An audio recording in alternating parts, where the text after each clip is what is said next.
Buenos días, nosotros somos el equipo número 3 y vamos a hablar acerca del tema de cáncer cervicouterino.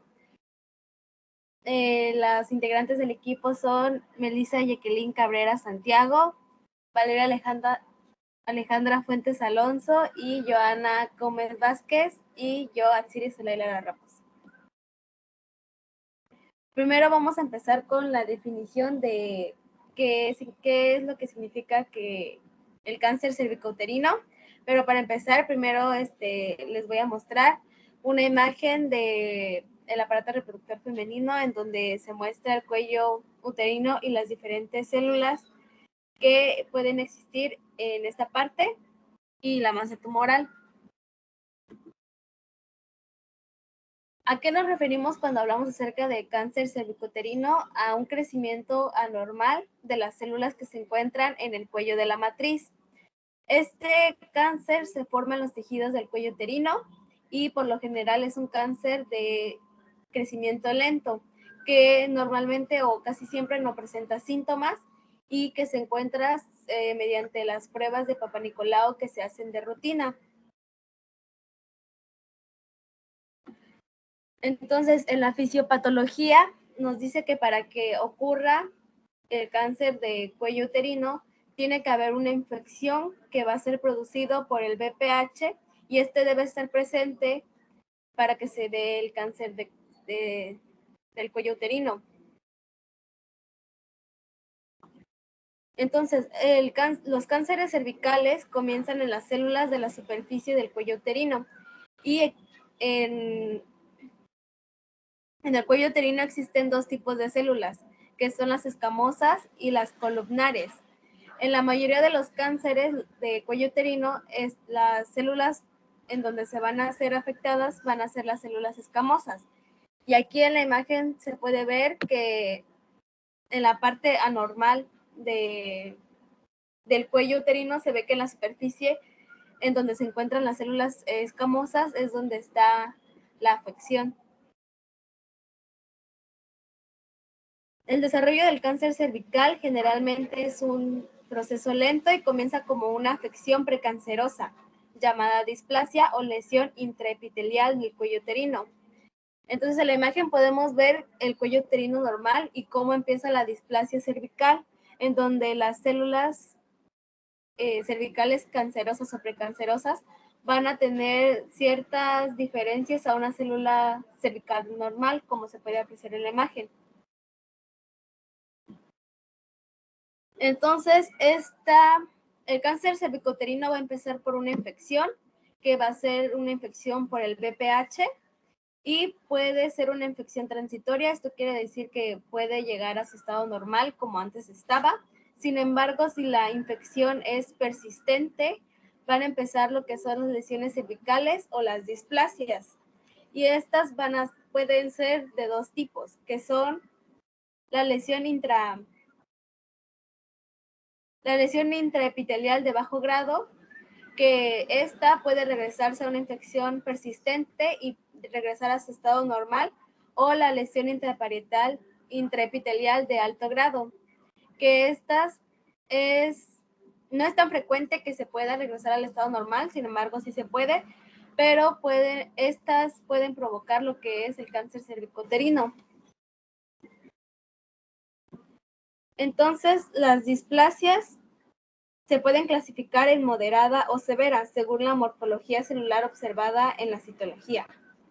Una displasia leve es una lesión que rara vez avanza la invasión. Y en la imagen que está partida en 4 en la sección 3 se puede ver lo que es la displasia leve, que esta displasia leve puede regresar al estado normal del cuello uterino.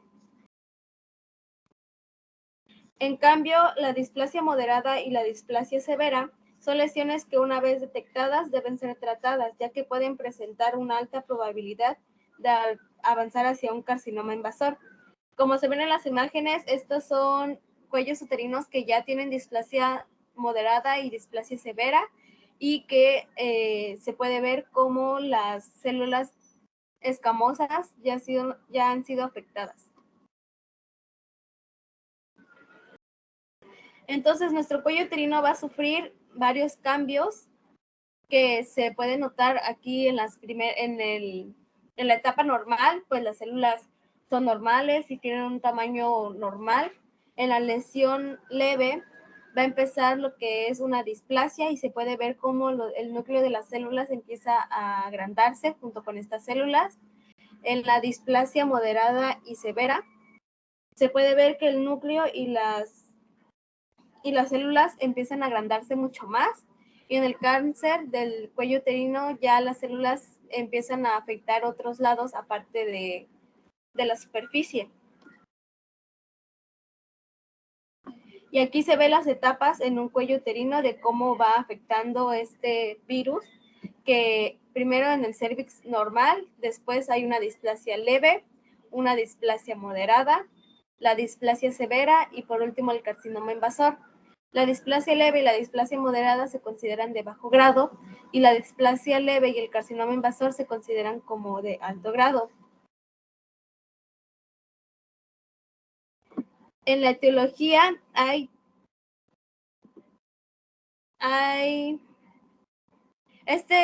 el cáncer del cuello uterino es el resultado de una infección genital, resultado del virus del papiloma humano, que este es un carcinógeno humano conocido. Aunque las infecciones por el virus pueden transmitirse a través de rutas no sexuales, la mayoría es el resultado de un contacto sexual. Por lo tanto, las causas de este cáncer puede ser el sexo a una temprana edad, múltiples parejas sexuales, parejas masculinas promiscuas y una historia de enfermedades de transmisión sexual que ya hayan tenido. Entonces, el virus del papiloma humano es una partícula química de ADN de doble cadena sin envoltura y esta pertenece a la familia del Papoviridae. Que este virus tiene una predilección para la diferenciación del epitelio escamoso, en donde va a infectar y transformar a las células huésped. Las aberraciones celulares relacionadas con este virus se concentran en la región escamocomular del ectocérvix, haciendo que este sea un lugar ideal para el muestreo del diagnóstico. Y aquí en la imagen se puede ver en el ectocérvix, en donde está el epitelio escamoso y ahí es donde se van a infectar las células. Entonces, el virus del papiloma humano tiene un ADN circular de doble hélice, como ya habíamos dicho, que está protegida por proteínas cápsidas. Se conocen más de 100 tipos de virus, sin embargo, los que causan los tumores cervicales son el 16 y el 18. Y la infección por el virus, este virus infecta las células epiteliales de la mucosa cervical. Y cuando causan cáncer, el ADN y el virus se integran en el genoma celular. Entonces, primero va a haber una infección por el virus. Estas van a empezar a dar lo que es una replicación viral y en semanas, si se trata, el 90% se cura a los 2 años.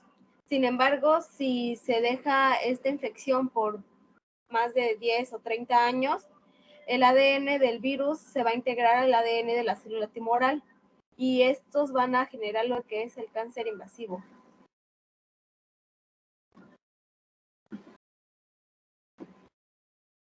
Bien, pues ahora hablaré acerca de las manifestaciones clínicas.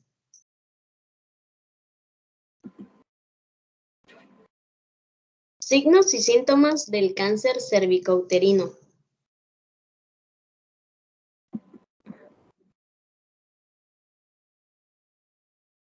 En las mujeres con precánceres y cánceres del cuello uterino en temprana edad, pues usualmente no se presentan síntomas, como ya se había mencionado. Los síntomas, pues, pueden llegar a presentarse cuando ya el cáncer se torna más grande y crece hacia el tejido adyacente. Y los más comunes son el sangrado vaginal anormal, como por ejemplo el sangrado, pues, después de tener relaciones sexuales, después de la menopausia, o también manchado y sangrado después o durante el periodo menstrual. También puede haber una secreción vaginal inusual y esta secreción puede tener un poco de sangre y también se puede presentar entre los periodos o después de los periodos menstruales. Se presenta también el dolor durante las relaciones sexuales y el dolor en la región pélvica.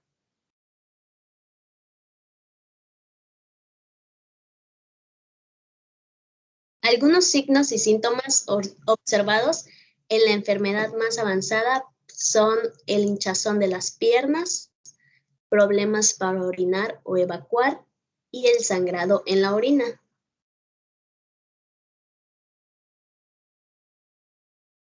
¿Se puede descubrir el cáncer de cuello uterino en sus comienzos? La mejor manera de detectar el cáncer en temprana edad es realizando las pruebas de detección. Y las pruebas para la detección de este cáncer pues son la del virus del papiloma humano y la del Papa Nicolau. Y estas pueden hacerse por sí solas o ambas a la vez, pero ya se hablará más adelante de eso.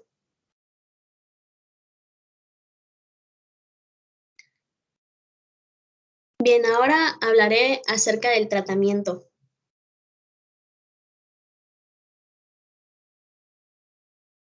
Muchas mujeres con cáncer, con este tipo de cáncer, tendrán que someterse a algún tipo de cirugía. Y pues la cirugía más que nada se usa para ayudar a diagnosticar el cáncer, a determinar cuán lejos se ha propagado el cáncer y pues en sí a tratar el cáncer.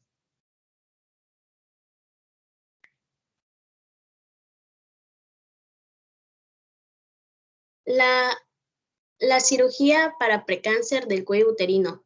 Se pueden utilizar dos tipos, que son la ablación y la conización. La ablación destruye el tejido cervical con temperaturas frías o con un láser en lugar de extirparlo. En la ablación con láser, pues en esta se dirige un rayo láser a través de la vagina para quemar las células anormales que están generando el cáncer. Y en la conización se extrae del cuello uterino un fragmento de tejido en forma de cono.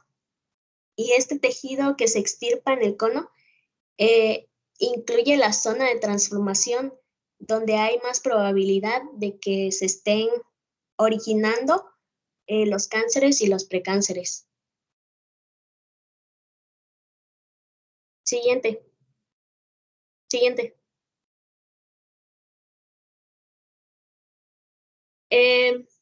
Los procedimientos para tratar el cáncer son la histerectomía y hay de dos tipos, la simple y la radical o la cervicectomía. La histerectomía simple es en donde es la que se utiliza para extirpar el útero, tanto el cuerpo como el cuello uterino, pero no las estructuras que se encuentran próximas al útero, como el parametrio y los ligamentos uterosacros. No se extirpan la vagina ni los ganglios linfáticos de la pelvis. Y los ovarios, pues generalmente se dejan, o al menos de que haya otra razón para extirparlos. La histerectomía radical es en donde el cirujano extirpa el útero junto con sus tejidos contiguos al útero, como son el parametrio y los ligamentos uterosacros, el cuello uterino, así como la parte superior de la vagina adyacente al cuello uterino. Los ovarios en esta tampoco se extirpan, a no ser que haya otra razón médica que lo requiera. En este tipo de histerectomía se extirpa más tejido que en la simple, por lo que la estadía en el hospital pues, puede ser más prolongada. Cervicectomía. En este procedimiento se extirpa el cuello uterino y la parte superior de la vagina, pero no el cuerpo del útero. Una cervicectomía radical permite que las mujeres sean tratadas sin perder la capacidad de tener hijos y la operación se realiza a través de la vagina o el abdomen y a veces se hace mediante la laparoscopia. Radiación para el cáncer cervicouterino. La radioterapia usa rayos X de alta energía para destruir las células que están originando el cáncer.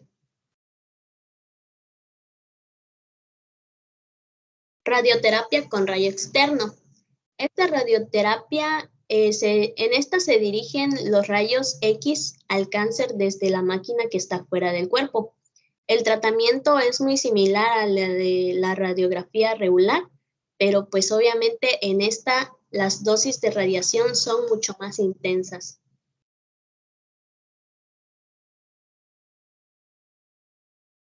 Los posibles efectos secundarios de la radioterapia con rayo externo son el cansancio, problemas estomacales, diarrea o heces blandas o aguadas, náuseas y vómitos y el cambio en la piel, que va desde un enrojecimiento leve hasta una descamación. La braquiterapia, o también llamada radioterapia interna, que conlleva colocar una fuente de radiación en o cerca del cáncer. Este tipo de radiación solo se desplaza a una distancia muy corta. Se utiliza más a menudo, la braquiterapia que se utiliza más a menudo para tratar el cáncer cervicouterino se conoce como braquiterapia intracavitaria. Y los posibles efectos secundarios de la braquiterapia, dentro del más común es la irritación de la vagina, la cual se puede tornar enrojecida y sensible al dolor. También se puede presentar una secreción y puede que la irritación también afecte la vulva. La braquiterapia también puede causar muchos de los mismos efectos secundarios que causa la radioterapia con rayo externo, como lo son las náuseas, la irritación de la vejiga y los niveles bajos de las células en sangre.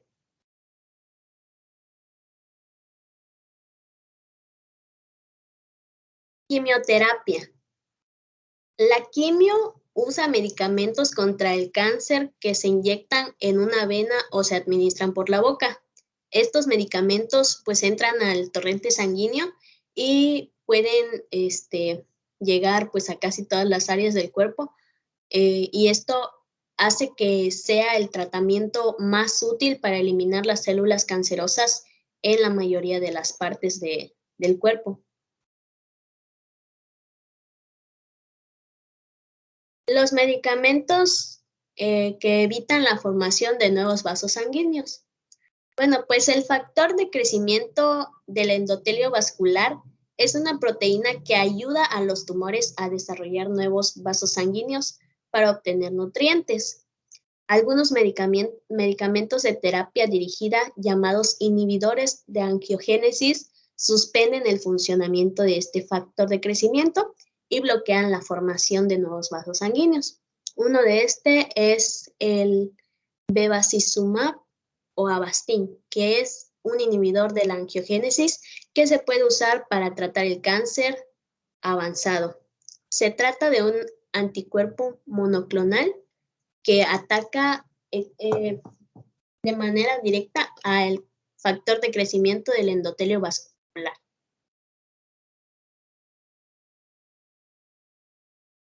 Tratamiento nutricio. Las siguientes intervenciones dietéticas son las más comunes durante radiación pélvica para la disminución de diarrea. La primera son dietas con bajo contenido en grasa, entre un 20 a 40 gramos al día, con o sin la suplementación de triglicéridos de cadena media. Número 2, la restricción de lactosa. Número 3, la dieta con bajo aporte de fibra insoluble o baja en residuo. Número 4, la administración de probióticos, 80 mililitros y 3 veces al día. Número 5, empleo de enzimas pancreáticas, uso de la dieta elemental. Número 6, Empleo de nutrición enteral y o parenteral. Número 7. Terapia de la inclusión de vitamina A, E, C y magnesio. Si se emplea la alimentación enteral, las vías de acceso que son más utilizadas son las nasoduodenales, las nasogástricas o nasoduodenales, y puede optarse por la alimentación continua o por goteo cíclico. La nutrición parenteral puede indicarse en determinados casos de toxicidad por radioterapia pélvica y quimioterapia. Los más concretos son náuseas y vómito incontrolables, diarrea, mala absorción grave y fístulas gastrointestinales.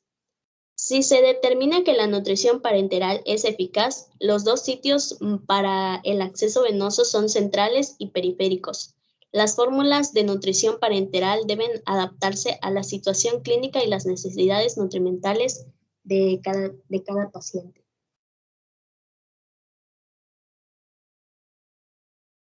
Bueno, lo siguiente es el diagnóstico del cáncer cervicouterino. Para que exista una detección de la presencia del cáncer cervicouterino, es necesario cursar por 3 fases: el análisis para la detección, el diagnóstico y la estadificación. Bueno, el primero es el análisis para la detección. Las pruebas de detección sirven para detectar el cáncer de cuello uterino o si existen células precancerosas que pueden llegar a convertirse en un cáncer de cuello uterino. La mayoría de pautas sugieren que todas las mujeres deben realizarse estos tipos de análisis de detección cuando cumplen los 21 años de edad, aunque se recomienda que las mujeres que inician con una vida sexual, independientemente de la edad en la que la iniciaron, deben hacerse constantes estudios para descartar la presencia de alguna enfermedad de transmisión sexual, como lo puede ser la del papiloma humano, que en este caso es la que causa el cáncer de cuello uterino. Bueno, las dos principales pruebas que pueden ayudar a la detección es el Papanicolau y la prueba de ADN del virus del papiloma humano. Se podría mencionar que el Papanicolau es como el estándar de oro para esta enfermedad. Es decir, que como tal no puede decir si una persona tiene el cáncer, pero sí puede ayudar a que la persona se dé cuenta de que existe un problema en el cuello uterino. Bueno, como tal no pueden determinar si tienen cáncer, pero sí un resultado anormal puede determinar la presencia del cáncer. Siguiente. Bueno, como tal el Papanicolau consiste en una prueba en la que, bueno, la mujer se recuesta en una camilla y se le introduce un espéculo de metal o de plástico en la vagina. Este espéculo se abre para poder separar las paredes vaginales y así poder revisar adecuadamente el cuello uterino. Después, con un instrumento para tomar muestras, que puede ser una espátula o un cepillo muy pequeño, se toman algunas células del cuello uterino suavemente. Y por último, estas células se envían al laboratorio para que puedan ser analizadas para ver si son células cancerosas.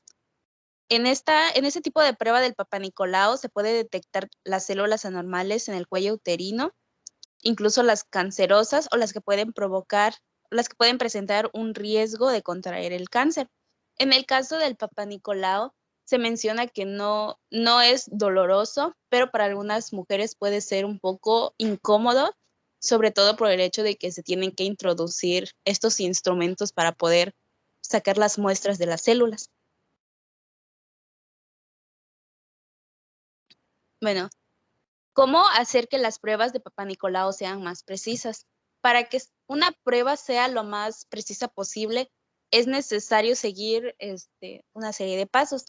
Es decir, que al momento de realizarse un Papanicolau, es importante que la mujer no se encuentre en el periodo menstrual.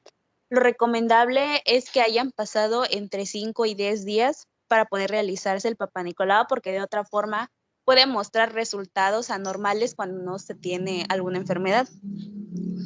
Durante este proceso no se debe de usar tapones, espumas o gelatinas espermicidas, incluyendo cremas vaginales, humectantes, lubricantes o medicamentos vaginales de 2 a 3 días antes de la prueba del Papá Nicolau. Igualmente se deben evitar las duchas vaginales y evitar tener relaciones sexuales de 2 a 3 días antes de realizarse la prueba.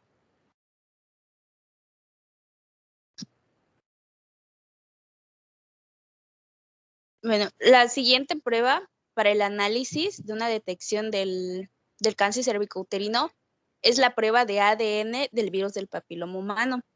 Como tal, esta se puede realizar junto al Papá Nicolau y en ese entonces se llamaría una prueba conjunta.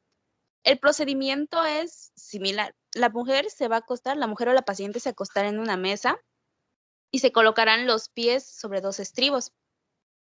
Un instrumento, el espéculo, se introduce a la vagina y se le abre ligeramente para ver el interior. Se recogen las diferentes células del cuello uterino y estas se van a mandar al microscopio. Para esto, la diferencia que tiene con el Papá Nicolau es que aquí se va a analizar el material genético que tienen las células extraídas y para ver si el material coincide con células del virus del papiloma humano que pueden producir cáncer. Porque no en todos los casos los virus del papiloma humano producen cáncer, son unos específicos los que pueden desarrollar el cáncer en el cuello uterino. Y bueno, también existen más exámenes que se verán a continuación. Bueno, lo siguiente es el diagnóstico. El diagnóstico ocurre cuando ya se tiene una sospecha de que existe un problema, es decir, después de que se realizó el Papá Nicolau, las pruebas de detección, ya se tiene un diagnóstico y el médico sospecha de que la paciente puede padecer de cáncer cervicouterino. Para poder realizar el diagnóstico, primero se tienen que hacer antecedentes médicos y examen médico. Este consistirá en el que el médico va a preguntar antecedentes médicos, familiares y personales. Esto va a incluir información relacionada con los factores de riesgo y los síntomas del cáncer del cuello uterino. Igualmente, un examen físico puede ayudar a evaluar el estado general de salud. Y bueno, aquí entra también la previa realización del Papá Nicolau y un examen pélvico. Siguiente. Bueno, en el diagnóstico, para poder tener seguridad de que existe un cáncer cervicouterino, se utiliza la colposcopía. En el caso de que si se presentan ciertos síntomas que podrían indicar el cáncer, lo más probable es que sea necesario realizar esta colposcopía, ya que es posible que se presente el virus del papiloma humano. Bueno, en el caso de la colposcopía, la paciente se acuesta en una camilla. El médico colocará un espéculo en la vagina para ayudar a mantener abierta las piernas o el conducto vaginal para examinar el cuello uterino con un colposcopio. Este instrumento permanecerá fuera del cuerpo y tiene lentes de aumento. En este caso, el colposcopio permite que el doctor observe de cerca y claramente la superficie del cuello uterino. En este caso de la colposcopía no causa molestias más que el uso del espéculo. Igualmente se puede utilizar de forma segura en mujeres que están embarazadas. Como tal, no presenta ningún problema. Y bueno, la colposcopía, para que la colposcopía pueda ser más fácil presenciar alguna anormalidad en el cuello uterino, el médico aplicará una solución diluida de ácido acético para que sea más fácil ver cualquier área anormal. Si se observa un área anormal, se extrae un pequeño fragmento de ese tejido que se llama biopsia para que ésta pueda ser analizada detalladamente. En el caso de los cánceres, es muy común que se utilicen las biopsias porque se extraen partes de piel o de células que van a ayudar a detectar con mayor facilidad si existe algún problema. Y de eso consiste la colposcopía. Bueno, aquí en la imagen se puede ver que se agregó esta solución de ácido acético en el cuello uterino y ahí se puede detectar las partes del cuello uterino que tienen anormalidades. Siguiente. Existen diferentes tipos de biopsias cervicales que pueden ser utilizadas en la colposcopía para que sea más precisa la detección del cáncer cérvico-uterino. La primera es la biopsia colposcópica. En este tipo de biopsia se examina primero el cuello uterino con un colposcopio para detectar las áreas anormales. Se utiliza una pinza de biopsia para extirpar una pequeña sección del área normal del cuello uterino.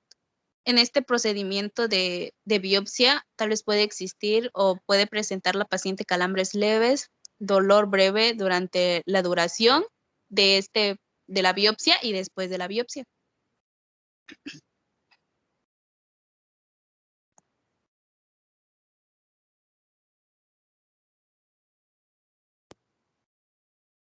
El tipo de biopsia cervical es el legrado endocervical. En el caso de que la colposcopía no muestra ninguna área normal o si la zona de transformación no se puede observar con el colposcopio, se tendrá que emplear algún otro método para examinar esta área y determinar si hay cáncer. Y este es el legrado endocervical. Un instrumento estrecho, ya sea una cureta o un cepillo, se introduce por el canal endocervical, la parte del cuello uterino más cercana al útero. El cepillo o la cureta van a encargarse de raspar el interior del canal y extraer algo de tejido que luego se enviará al laboratorio para ser examinado. Y por último, es la biopsia de cono, que ya se había mencionado antes, que esta también es conocida como conización. En esta, el doctor va a extraer del cuello uterino un fragmento del tejido en forma de cono, como se puede ver en la imagen. La base del cono está constituida por el exocervix y la punta o ápice por el canal endocervical. El tejido que se extirpa en el cono incluye la zona de transformación.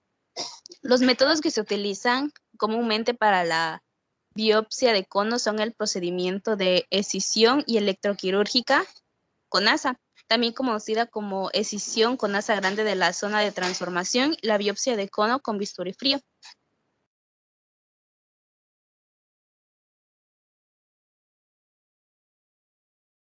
Por último, ya que ocurrió el análisis para la detección y el diagnóstico, la tercera fase es la estadificación, en el cual ya se tiene conciencia de que realmente existe un cáncer en el cuello uterino.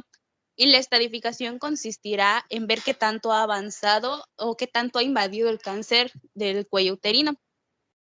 Para ello se pueden utilizar diferentes pruebas de diagnóstico por imágenes, como pueden ser radiografías, tomografías computarizadas, resonancias magnéticas y tomografías por emisión de positrones, que van a ayudar hasta dónde ha llegado el cáncer de cuello uterino. Igualmente se pueden hacer exámenes visuales de la vejiga y del recto.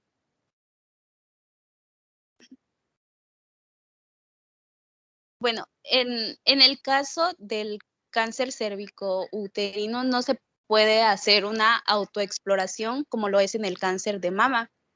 Sin embargo, existen algunos síntomas que pueden ser alerta para que la persona se dé cuenta que existe alguna anormalidad dentro del cuello uterino. Algunos de estos síntomas que pueden alertar a la paciente es un sangrado vaginal después de relaciones sexuales o que exista un sangrado irregular, es decir, que no sea parte de la menstruación. Igualmente que exista sangrado después de la menopausia. También un síntoma de alerta es que existe un flujo vaginal acuoso y con sangre que puede ser abundante y también tener mal olor. Igualmente que exista un dolor pélvico durante las relaciones sexuales.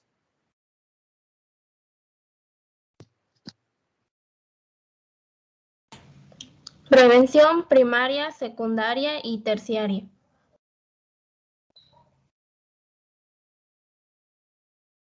Para la prevención primaria se va a tomar en cuenta lo que es la vacunación contra el VPH en niñas y niños de edades de 9 a 13 años. En las niñas, de preferente que no sean todavía sexualmente activas, debido a que un 70% de los casos mundiales del cáncer cervicouterino son causados por solo dos tipos de VPH, que son el 16 y 18. Y hay dos vacunas contra el VPH autorizadas en la mayoría de los países.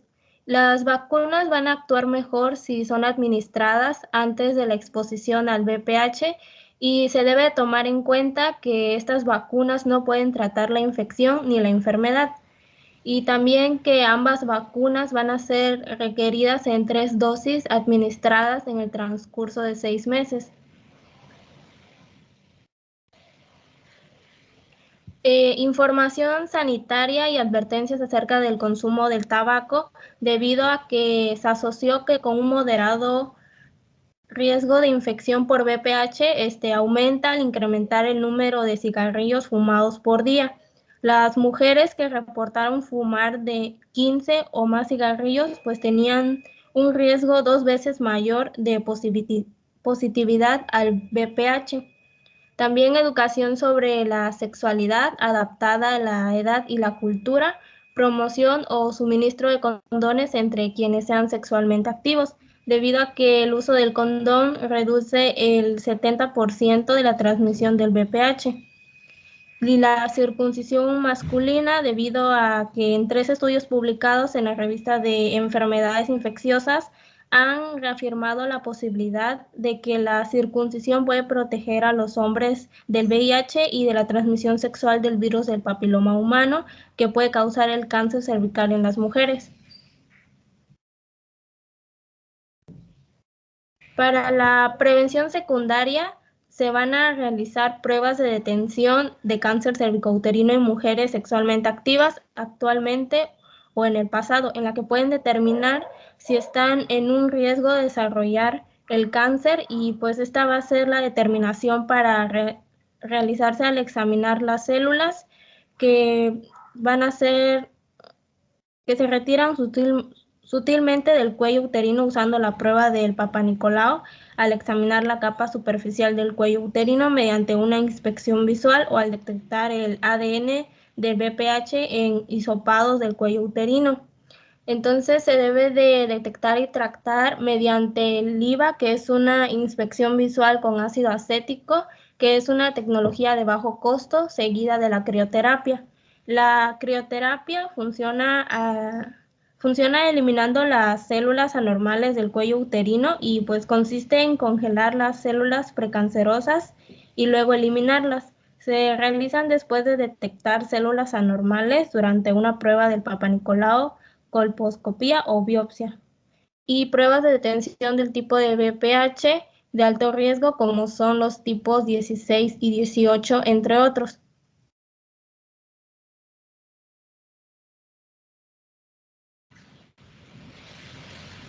Detención y tratamientos de las lesiones precancerosas. Esta pues consisten en la aplicación sistemática de una prueba para identificar anormalidades del cuello uterino en una población asintomática. Las mujeres a las cuales se dirige la detención quizás se sientan perfectamente sanas y no vean ninguna necesidad para acudir a los establecimientos de salud.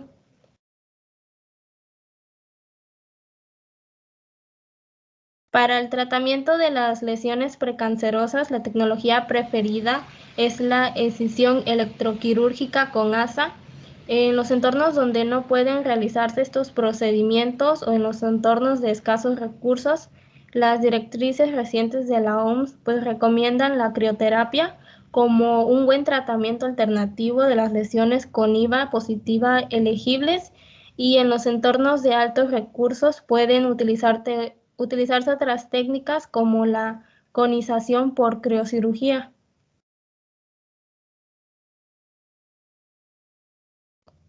Las opciones actuales para prestar servicio de detención y tratamiento de las lesiones precancerosas incluyen lo que son el cribado y tratamiento mediante una prueba de detención que dé resultados inmediatos, como los métodos visuales del IVA, seguida de un tratamiento inmediato, por ejemplo el de la crioterapia, de las lesiones detectadas, sin más pruebas a menos que se encuentre pues un presunto cáncer.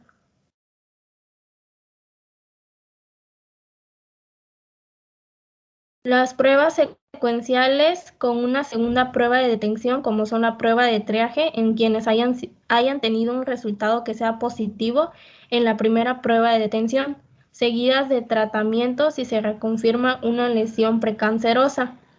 La detención en las mujeres positivas como colposcopía, biopsia y tratamiento según sea el resultado que dé la biopsia.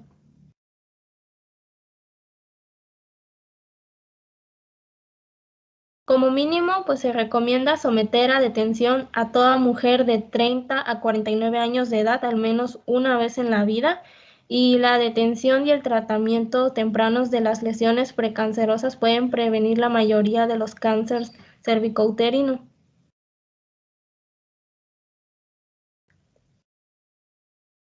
Existen 3 tipos diferentes de pruebas que están actualmente disponibles, a saber lo que es la citología convencional y en medio líquido, la inspección visual con ácido acético, la detención en la presencia de tipos de VPH de alto riesgo, como son el 16 y el 18, y se debe tomar en cuenta que la vacunación contra el VPH pues no reemplaza las pruebas de detención del cáncer cervicouterino. Para la prevención terciaria, pues todas las mujeres según sea necesario, y también incluye lo que es un tratamiento del cáncer invasor a cualquier edad.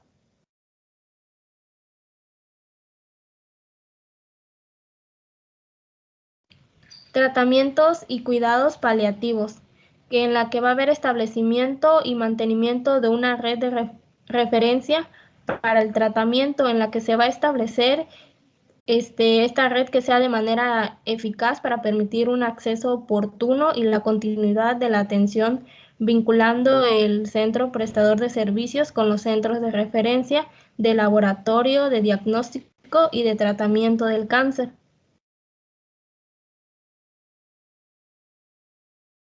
Cumplimiento del tratamiento, que consiste pues en velar por la finalización de tratamientos que van a requerir estancias prolongadas en centros de tratamientos ubicados a un nivel regional o nacional. Las barreras geográficas, financieras y sociales a menudo dan lugar a un incumplimiento del tratamiento, especialmente de la radioterapia. Los cuidados paliativos, que son conseguir que a los pacientes que tienen un cáncer potencialmente mortal se les proporcione pues alivio del dolor y del sufrimiento, tanto físico como psicológico, y requieren recursos, aptitudes especiales y supervisión para proporcionar cuidados paliativos que sean eficaces, y pues se requiere un equipo de médicos, enfermeras, otros especialistas y miembros de la comunidad. Prevalencia y defunciones en Oaxaca. Los servicios de salud de Oaxaca informaron que Oaxaca ocupa el 6º lugar de entidades con mayor mortalidad por cáncer cervicouterino, teniendo un porcentaje del 13.5%.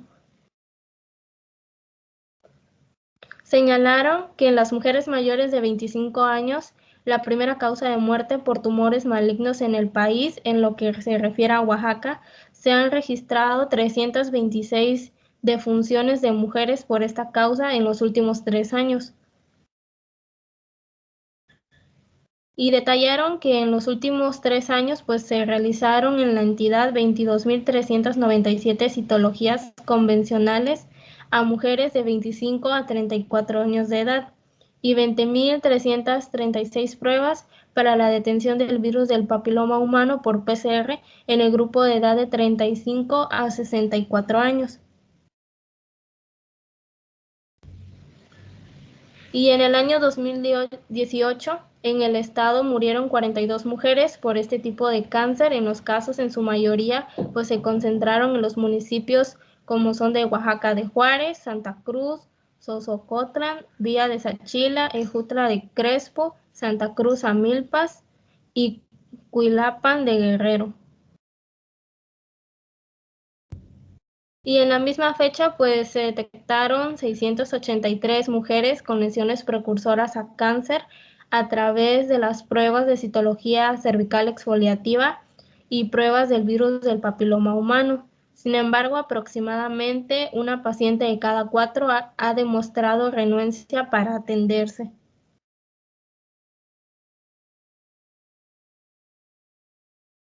Y eso sería todo.